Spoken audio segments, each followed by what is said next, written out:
Maka di antara peradaban yang perlu diperjuangkan, dan insya-Allah Malaysia mampu memperjuangkan itu, mengeluarkan benda-benda yang halal. Kerana Allah menyebut orang yang wala tatrau. Saya pernah cadang kepada sahabat saya, kalau nak buka restoran wala tatrau. Ini brand dia cukup bagus. Apa makna restoran wala tatrau? Makna restoran yang menyuruh kepada makan yang halal. Jadi wala tatrau, sebab kalau kita makan benda yang haram, fayahilla alaikum ghadabi, akan diturunkan ataupun dihalalkan. Maka kalau kamu makan benda haram, Allah halalkan kemurkaannya kepada kita. Makna isu makan satu benda yang luar biasa, dan wajib kita mempersiapkan agenda, silibus pendidikan, tulisan majalah, tulisan buku, supaya pendidikan kebudayaan kita menjadi seperti mana yang disebut oleh ulama amal ahli Madinah. Maknanya perbuatan ahli Madinah itu menggambarkan perbuatan yang paling terbaik, dan Malaysia yang mampu insya-Allah.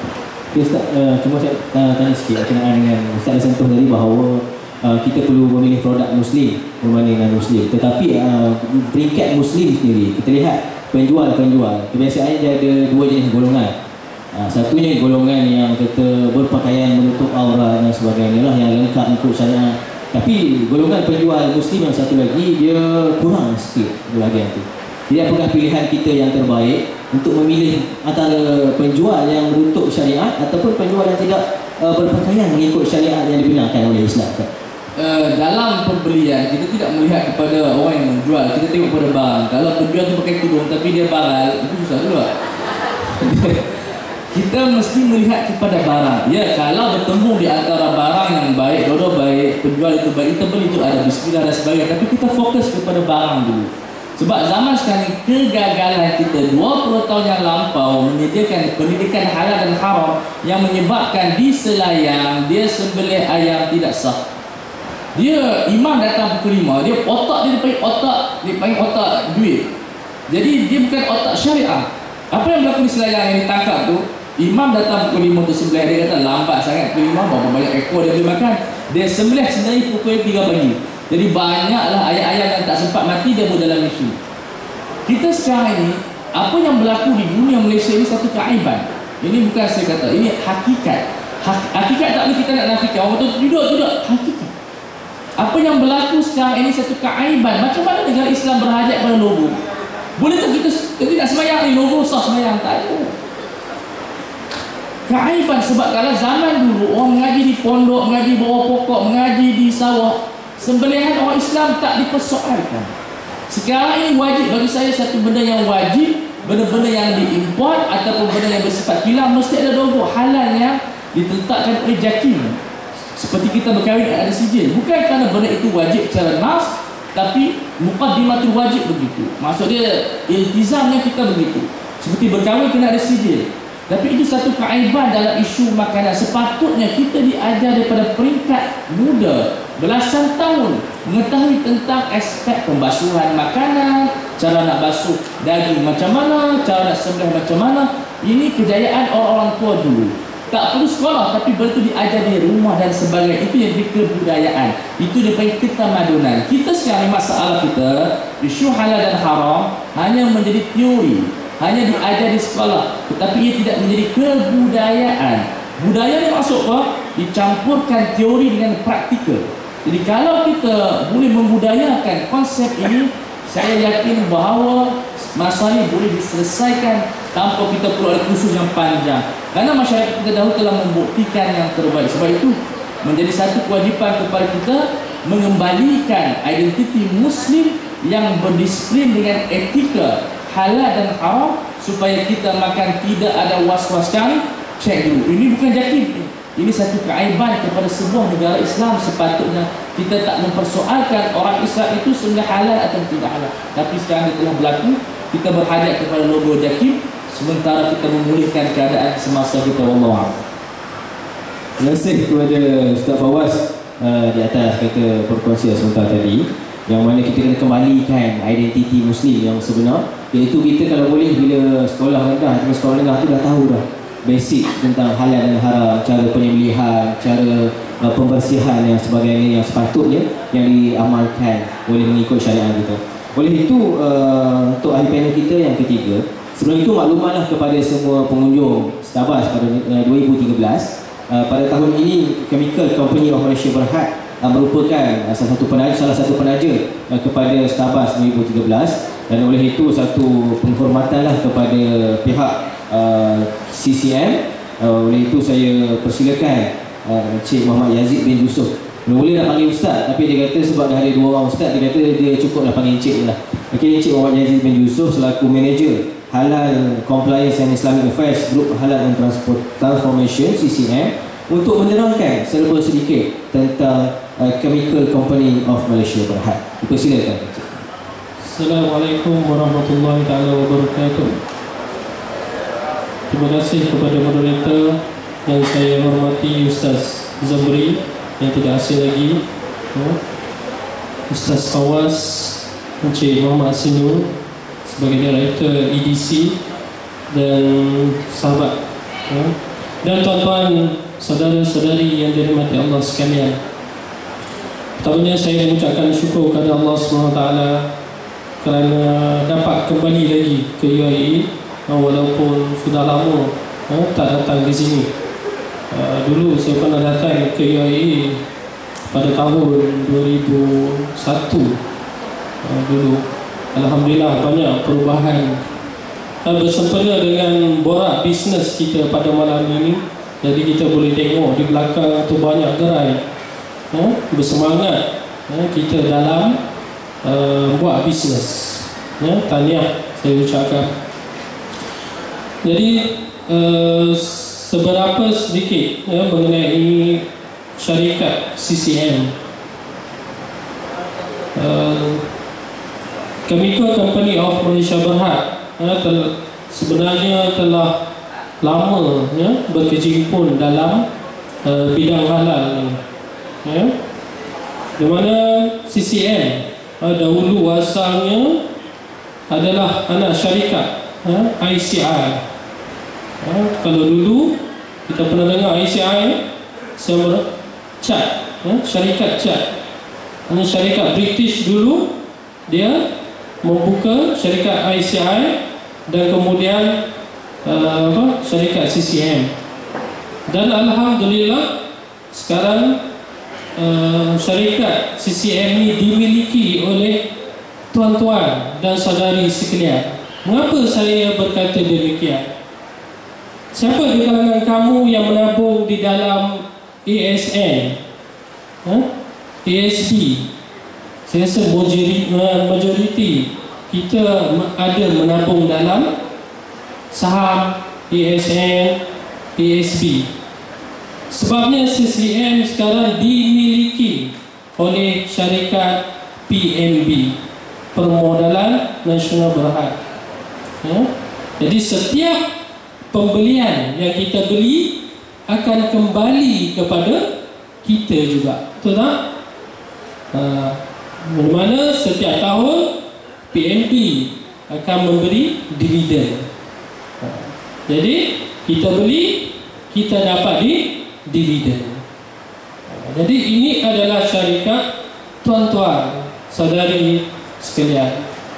Jadi alhamdulillah CCM telah berkecimpung dalam bidang halal ni sudah lama sebenarnya, lebih kurang dalam 14-15 tahun. Banyak produk kami sudah berada di pasaran pada tahun 1999. Di mana pada itu syarikat CCM merupakan syarikat yang pertama mendapat pensijilan halal di dalam pharmaceutical halal. Jadi saya tak nak bercerita mengenai makanan sekarang. Mana kita telah ke hadapan dah sekarang. Mana kita bercerita tentang pharmaceutical halal, ubat-ubatan halal. Di mana saya masih ingat lagi waktu saya bersekolah dulu, tak terfikir pun di dalam kepala saya ini mana ada syarikat yang akan menerokai di dalam ubatan halal. Di mana waktu saya belajar dulu juga susah untuk kita mendapatkan ubatan yang halal. Jadi Alhamdulillah, dengan berkat usaha kawan-kawan dan juga ketua-ketua daripada syarikat CCM, kami menerokai, berjaya menerokai di dalam bidang halal. Kalau tuan-tuan pernah melihat 4 brand yang utama dikeluarkan oleh syarikat CCM, iaitu yang pertama suplemen, iaitu Proviton, yang mendapat persetujuan halal. Proviton. Kemudian ada Champs, brand Champs. Ini adalah brand yang popular di kalangan kanak-kanak, iaitu berbentuk vitamin C, di mana kami mendapat anugerah di Watson, Guardian, the best choice, the best award for customer award. Kemudian ada produk natural. Jadi banyak sebenarnya produk-produk halal yang dikeluarkan oleh syarikat CCM, di mana kini kami telah mencecah lebih daripada 200 produk halal di pasaran. Dan yang terkini yang kami turut berbangga, iaitu kami mendapat persetujuan halal untuk ubat OTC, kita panggil over the counter, iaitu Euphamol. Pernah dengar Euphamol? Itu adalah ubat yang halal, di mana kita boleh makan tanpa rasa was-was. Sebab apa? Euphamol telah disahkan oleh halal pihak persetujuan halal Malaysia, iaitu JAKIM, Jabatan Agama Islam Negeri, dan Majlis Agama Islam Negeri. CCM terbahagi kepada 3 division. Kita ada 3 division. Yang pertama itu fertilizer. Siapa yang pernah dengar jenama cat kepala ayam? Pernah dengar? Kalau tanya orang tua kita di kampung yang menggunakan baja, tanya dia, abah ada pakai tak baja cat kepala ayam? Oh, ada. Kalau sebut CCM, dia tak well known. Yang kedua, CCM berkecimpung di dalam chemical. Jadi chemical juga disahkan, ada produk yang disahkan halal oleh pihak JAKIM. Kalau klorin disahkan halal oleh JAKIM. Jadi CCM peneraju mendapat persetujuan halal. Dan yang ketiga ialah dalam farmasetika halal. Di mana sebelum ini, kenapa produk OTC, over the counter, tidak boleh diletak logo contohnya kan? Walaupun pada awalnya kami mendapat persetujuan halal, tetapi tidak boleh meletakkan logo halal disebabkan oleh syarat-syarat yang ditetapkan oleh Biro Pengawalan Farmasi Kebangsaan di bawah Kementerian Kesihatan Malaysia tidak membenarkan pada waktu itu untuk meletakkan logo. Tetapi bermula pada 1 Januari 2013, pihak mana-mana syarikat yang memohon persetujuan halal untuk over the counter produk, boleh meletakkan logo halal pada produk mereka lah. Sebenarnya CCM bukannya nak kata nak single player di dalam bidang farmasetika halal ni. Jadi kami sebenarnya ingin meramaikan, lebih-lebih lagi meramaikan syarikat-syarikat farmasetika halal yang lain, sama ada tempatan ataupun MNC, multinational company, untuk meneraju, untuk menerokai di dalam bidang farmasetika halal. Sebagaimana yang dikongsikan oleh Ustaz Fawaz tadi, di mana halal ini bukanlah berbentuk resis, bukan berbentuk perkauman sebenarnya. Sebenarnya halal itu adalah satu tuntutan kepada Muslim dan juga satu hak, sebagai hak kita sebagai orang Muslim. Sebagaimana senario yang berlaku di UK sekarang ini, di mana mereka orang Muslim ada hak, dia boleh menuntut, dia ada akta, akta untuk dia mendapatkan produk-produk halal. Saya rasa setakat ini panjang sangat cerita ya. Terima kasih kepada Cik Muhammad Yazid di atas penerangan tentang CCM. Didoakan semoga CCM terus maju untuk menghasilkan produk-produk halal. Dan untuk makluman kepada semua pengunjung Starbucks, kita sekarang berada di pusingan kedua untuk borak bisnes industri halal pada malam ini. Dan dijemputlah kepada mereka yang sedang berkunjung ke gerai-gerai di belakang sana untuk hadir ke pentas utama bagi kita bersama-sama mendengar untuk pusingan yang kedua borak bisnes kita pada malam ini. Dan oleh itu untuk selepas ini, untuk selepas pusingan kedua, pada pusingan ketiga untuk mereka yang bertanyakan soalan akan diberikan hadiah buku daripada Ustaz Fawaz kita, insya-Allah. Okey, kerjasamalah dengan Ustaz Zamri. Okey, dan kepada yang bertanya nanti akan mendapatlah hadiah daripada ustaz-ustaz kita, insya-Allah. Berapa? Okey, bertanya kepada siapa panel akan dapatlah hadiah buku. Okey, insya-Allah. Untuk soalan yang seterusnya, kita lihat pada masa kini terdapat kata di pasaran produk-produk perubatan terutamanya menggunakan gelatin, yang kadang-kadang kita confuse sama ada gelatin tu daripada binatang yang halal ataupun binatang yang haram. Dan kadang-kadang tidak dinyatakan yang gelatin tu berasal daripada sumber yang halal ataupun haram. Yang kadang-kadang kalau macam yang binatang yang halal seperti lembu sekalipun, kita tak tahu sama ada lembu tu disembelih mengikut cara yang sepatutnya ataupun tidak.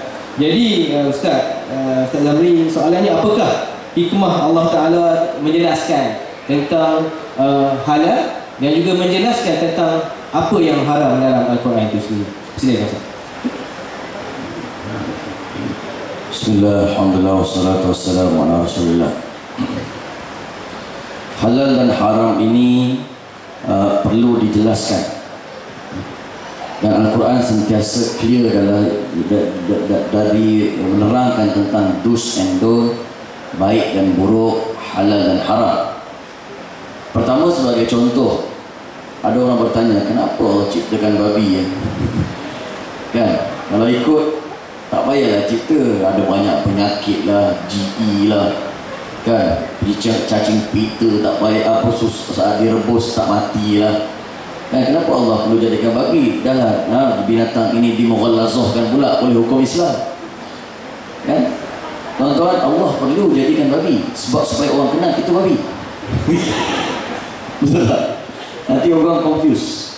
Dia pergi dekat padang ragut, dia tengok kambing sedang meragut, ini ikut babi. So benda ini perlu diterangkan supaya manusia kenal yang mana halal, yang mana haram, yang mana baik, yang mana buruk, yang mana babi, yang mana kambing. Ini ditunjukkan secara isyarat oleh Huzaifah ibn Yaman, seorang sahabat Nabi, tentang bagaimana sahabat-sahabat lain suka bertanya tentang bagaimana nak masuk syurga, bagaimana ciri ahli syurga, bagaimana ciri orang yang baik, bagaimana amalan-amalan yang boleh memasukkan aku ke dalam syurga. Itu sahabat-sahabat selain Huzaifah ibn Yaman. Wa kuntu as'aluhu an syarr. Dan ketika itu saya kata, aku selalu bertanya kepada Nabi tentang perkara haram, tentang perkara baik, tentang perkara buruk, dan tentang perkara-perkara dosa. Dia tanya, apa ciri-ciri karo? Contohlah, apa dia neraka ni?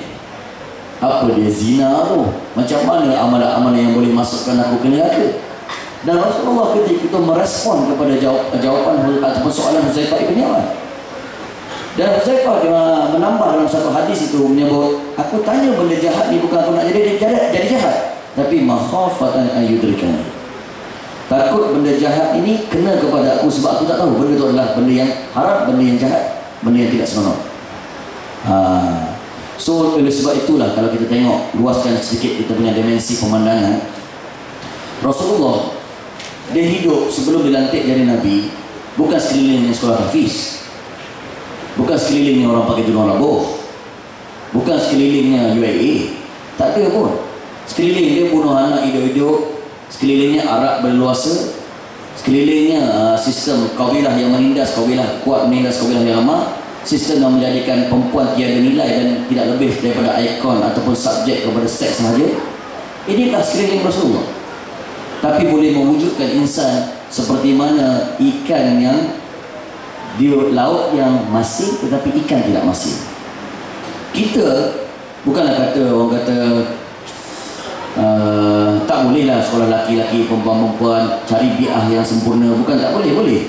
Tetapi kita perlu menelan sebuah realiti di mana dunia tanpa sepadan, manusia yang bergaul seakan-akan sudah payah membezakan halal dan haram, sudah hampir semuanya terlibat ataupun terkena debu-debu riba. Maka kita perlu mengetahui benda yang jahat itu apakah jahat, benda yang haram itu apakah haram, supaya di prevention dan protect kepada kita supaya tidak terlibat pada perkara tersebut. Ya, itu yang saya katakan tadi, Allah perlu jadikan babi, Allah perlu jadikan itu dan jadikan ini. Itu yang pertama. Yang kedua, tidak dapat dan tidak bahawa Allah jadikan halal haram dalam Al-Quran ini betul-betul sebagai ujian kepada kita. Ujian. Ya, inilah nak membuktikan kepatuhan, penghambaan dan manusia kepada Allah Subhanahu Wa Taala. Allah letak rules, ini halal, ini haram, ini baik, ini buruk. Okey, sekarang kau nak terima tak nak? Dia betul-betul kepada menjadikan kita ni sebagai ujian. Kan orang kampung saya buat ada menyatakan life is about making choices. Orang kampung saya Landa tak mak barang gombak. Kehidupan adalah pada membuat pilihan. Allah tidak pernah paksa, ya, tapi Allah bagi pilih. Maka bila kehidupan ni adalah buat pilihan daripada pagi, dah buka mata hingga pejam mata balik, nak pergi kuliah ke tak nak pergi kuliah, nak sembahyang zuhur awal waktu ke akhir waktu, nak fokus kepada kuliah ke ataupun nak update status Facebook ataupun WeChat atau masuklah WhatsApp, termasuklah siap tiru lagi gaya macam comel dia, macam cantik. Pilihan sama ada nak tengok Upin Ipin ataupun nak tengok Mr. Arrogant. Pilihan dunia ni nak makan burger yang halal ataupun burger yang halal dan thayyibah, nak ambil pilihan. Seperti mana kita pergi ke kedai, boleh nak order latte o ais ataupun Milo ais, Milo tabur dan sebagainya. Bila kata dunia ini adalah pilihan, maka kita sebenarnya sedang diuji untuk memilih yang mana satu permata, yang mana satu kaca, yang mana satu halal, yang mana satu haram, yang mana satu baik, yang mana satu buruk. Untuk kita memilih sesuatu benda yang betul itu, maka Allah jadikan ilmu untuk kita pelajari supaya boleh mengenal hak dan batil. Kerana di hujung zaman yang penuh dengan mehnah tribulasi ini, manusia mudah diselewengkan, mudah dilarikan kefahaman mereka hanya dengan benda-benda yang orang kata apa, picisan, yang bermain dengan sentimen, tetapi dari sudut akademiknya out. Saya ambil contoh ketika mana, saya luaskan sedikit dimensi nak kaitkan dengan halal dan haram ni Allah jadikan. Ketika mana manusia terlampau teruja dengan awan membentuk kalimah Allah, ketika mana orang teruja dengan ikan, perut dia ada kalimah Allah, ombak tsunami membentuk kalimah Allah, pokok yang rukuk, singa yang menyebut kalimah Allah. Ini bukan kata orang tak boleh kagum, tapi kagumlah seadanya. Bukankah Allah mengajar am hasibta an ashabal kahf warraqim kanu min ayatina ajaba? Adakah kamu menyangka bahawa ashabul kahfi yang 7 orang yang ditidurkan ini selama 309 tahun adalah satu benda yang pelik? Memanglah pelik, tapi janganlah kagum dengan sekagum-kagumnya, tapi kagum seadanya. Kenapa orang pelik kepada ashabul kahfi yang tidur 309 tahun tetapi tidak pelik kepada orang yang menjadikan manusia tidur 300 tahun? Ini yang perlu lebih dilihat lagi. Sebab itulah merupakan ujian. Maka ketika itu, sebagai contoh, bila datangnya mehnah dan tribulasi di hujung zaman, ketika mana Dajjal turun, dengan arti kata Dajjal yang sebenarnya Dajjal, dalam hadis riwayat Muslim, sungguh menggerunkan Dia mempunyai satu lori, satu kereta yang ada syurga dan neraka. Tak gila. Dia kata UAE kering betul. Dia kata Rawang basah dan banjir betul. Ketika itu adakah kita nak mengaku Dajjal itu adalah Tuhan kita? Kalau ikut kekaguman, ini Tuhan lah ni. Tapi ilmu lah yang akan prevent kita ketika itu untuk memilih yang mana hak dan batil. Supaya ujian ketika itu kita mengatakan, kau Dajjal, walaupun nampak pelik, tapi aku ada ilmu, kau memang Dajjal. Allah tidak boleh menyempurnakan wajahnya ketika mana di dunia ini. Begitu juga dengan halal dan haram, ini merupakan ujian kepada kita. Ujian kepada kita untuk memilih dan taat kepada Allah Subhanahu wa taala. Ustaz Fawaz ada sebutkan tadi dalam surah Al-Mulk sebagai contoh, allazi khalaqal maut wal hayata liyabluwakum ayyukum ahsanu amala. Kalau Ustaz Fawaz dia tekan perkataan amala, saya tekan pada perkataan ahsan. Mengikut tafsir Ibnu Katsir, Allah sengaja meletakkan liyabluwakum ayyukum ahsanu amala. Aku jadikan dunia ni untuk kamu diuji, yang manakah di kalangan kamu yang paling baik amalan. Allah tak sebut aktsaru amalan. Aktsaru ni banyak amalan. Tapi Allah kata yang ahsanu amalan, yang baik amalan. Sebab kita ni tuan-tuan dan puan-puan, adik-adik yang Ustaz sayangi sekalian, kalau dikira statistik, kita buat kira-kira dan congak, balik ni boleh dikalkulate kalau tak percaya. Kalau kita nak berhujah dengan ibadah, sembahyang, puasa, zakat ataupun ibadah khusus kita, berapa sangat? Cuba buat calculation. Kalau kita hidup dalam dunia ni 65 tahun, itu pun kalau sampai lah umur. Sebab Nabi kata, wa'amaru ummati baina 60 wa 70. Umur umatku di antara 60 hingga 70, ambil 65. Tolakkan siap-siap 15. Berapa tahun? Tinggal 50 tahun. Pasal apa tolak 15? Umur akil balik. Start dikira amalan. Sebelum tu mak bapak tanggung. Start akil balik, kau buat baik, kau dapat. Kau buat jahat pun kau tanggung sendiri. Start dikira amalan. Sebelum akil balik, kalau mati, ahli syurga. Mengikut perbahasan fiqah, kalau dia tak terpancar mani pun, tak datang haid pun, dah once sampai 15 tahun untuk Syafi'i, baik-baik balik juga Ustaz. Balik juga. Oleh sebab itu, bila tinggal 50 tahun usia kita akan diperintah ataupun tinggal sisa usia untuk mengabdikan diri pada Allah, mari kita tengok. Kalau satu hari kita tidur 8 jam, selama 50 tahun saki baki umur kita yang akan diperhitungkan oleh Allah, dengan purata satu hari 8 jam kita tidur, kita sudah menghabiskan 17 tahun untuk tidur. Itu satu hari 8 jam. Kalau tengah-tengah ceramah tidur, hari Minggu tidur, dalam kelas dan tengah dengan lecture tidur, Allahu Akbar. Berapa lama kita akan tidur? Ustaz takkan nak tidur dia tak ada ke waktu kita aktiviti siang hari? Ada yang kat UAE, ada yang bisnes sendiri, ada yang kerja kat Petronas. Satu hari kerja tambah tolak aktiviti siang hari lebih kurang 12 jam. Saya ambil yang maksimum lah aktiviti siang hari, sebab saya pernah pergi tengok orang bekerja dekat Petronas 12 jam. Tu kira maksimum lah. Selama 50 tahun sisa usia kita sudah menghabiskan 25 tahun untuk kerja dan aktiviti siang hari. Mana lama dengan tidur? Tidur 17 tahun, kerja 25 tahun, tak ingat dunia mana kerja. Ustaz tak ada kerehat-rehat, kena main cawan, habis main cawan kena pula kopi jantan. Habis kopi jantan, kopi janda. Habis kopi janda, kopi pondan pun disapu sambil-sambil tengok-tengok WhatsApp, sambil-sambil tengok smartphone. Tak ada ke waktu rehat Ustaz? Mana adil? Ada, satu hari rehat lebih kurang, tambah tolak 4 jam. Selama 50 tahun sisa usia kita yang akan diperhitungkan oleh Allah, kalau satu hari kita tidur atau kita rehat 4 jam, kita sudah menghabiskan 8 tahun untuk rehat. Cuba campurkan ketiga-tiga. 17 tahun tidur, tambah 25 tahun kerja, tambah 8 tahun rehat. Berapa? 3 betul, 17 tahun tidur, 25 tahun kerja, 8 tahun rehat. Berapa? 50. Bukankah kita setuju tadi, sisa usia kita yang akan dikira oleh Allah 50 tahun, tapi habis untuk 3 aktiviti, habis umur. Adakah tujuan hidup kita untuk tidur, kerja dan rehat? Anda geleng berkepada, inilah sebuah realiti. Tak masuk lagi apa yang dinamakan solat 5 waktu. Itu solid tidur, solid kerja, solid rehat. Walaupun mudah habis, kiralah juga waktu kita solat ibadah khusus. Balik ni boleh rekat.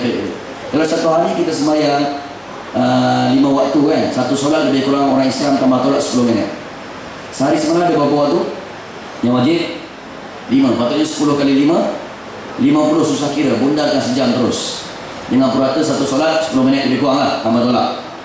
Selama 50 tahun, walaupun umur kita kira tadi dah habis, kita kira juga nisbah 50 tahun, kita baru menghabiskan 2 tahun untuk solat. 17 tahun tidur, 2 tahun solat, 25 tahun kerja, 2 tahun solat, 8 tahun rehat, 2 tahun solat nak membeli syurga Allah yang mahal harganya. Itu baru solat, satu solat dengan peratus 10 minit.